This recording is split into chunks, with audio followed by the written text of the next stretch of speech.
हाँ तो देखिए बच्चों, आपके बोर्ड परीक्षा में दो पर्यायवाची पूछा जाएगा, अंधेरा या रात या दिन या चंद्रमा या अमृत या विष। तो देखिए मैं बता दे रहा हूँ किस तरह से आपको पढ़ना है। अंधेरा को तमस भी कहते हैं, तम भी और तिमिर भी, दो ही पूछेगा, मैंने 3 लिख दिया है, इसको आप याद रखिए। बहुत कॉमन सी चीज है तमस, तम, तिमिर, ठीक है, 2-4 बार पढ़ोगे याद हो जाएगा। अंधेरा और रात दोनों में फर्क ये है कि ये कंफ्यूजन पैदा कर देगा। कभी कभी बच्चे क्या करते हैं, रात का तमस लिख देते हैं, तम तिमिर, ये भूलना करिएगा, इसलिए मैंने दोनों लिख दिया है। और अंधेरा का रैन, रजनी या निशा कर देते हैं, जो कि गलत हो जाएगा। इसलिए इसको ध्यान दीजिएगा कि अंधेरा अलग चीज है और रात अलग चीज है, दोनों अलग अलग चीजें हैं, एक चीज नहीं है।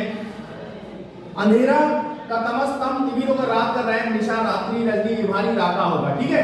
दो ही पूछेगा, जो आपको आसान लगे याद करिए। दिन का दिवस और वार होगा, क्या होगा, दिवस और वार होगा। तो जब रात बीतेगी तो दिन आएगा, तो दिन का दिवस और वार लिख दीजिएगा।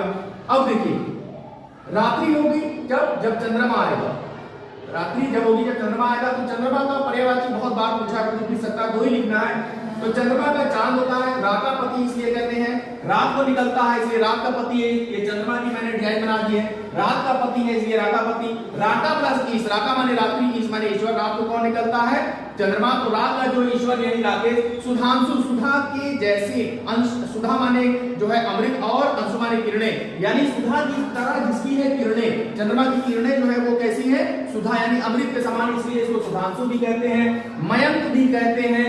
रजनीकर, रजनी माने होता है रात, कर माने होता है करना, यानी रात को जो करे वो कौन है, चंद्रमा। रात को करने वाला चंद्रमा, इसलिए इसको रजनीकर कहते हैं। यानी रात के पीछे अगर हम कर जोड़ देंगे, यानी रजनी के पीछे कर जोड़ देंगे, रात का पर्यायवाची रजनी है, उसके पीछे कर जोड़ देंगे तो चंद्रमा का पर्यायवाची बन जाएगा। रात्रि में हम कर जोड़ देंगे तो रात्रि का चंद्रमा का पर्यायवाची बन जाएगा। निशा के पीछे हम कर जोड़ देंगे तो निशाकर, यानी रात्रि में हम कर जोड़ देंगे तो चंद्रमा का पर्यायवाची बन गया, यानी निशाकर चंद्रमा का पर्यायवाची। इंदु चंद्रमा।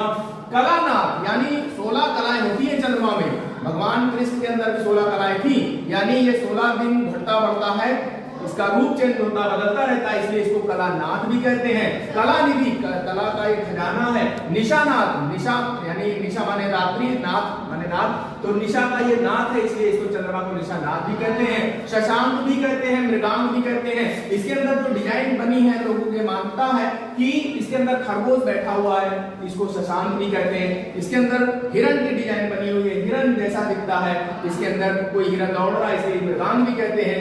हिमांक, हिम की जैसे किरणें इसकी निकल रही है, इसलिए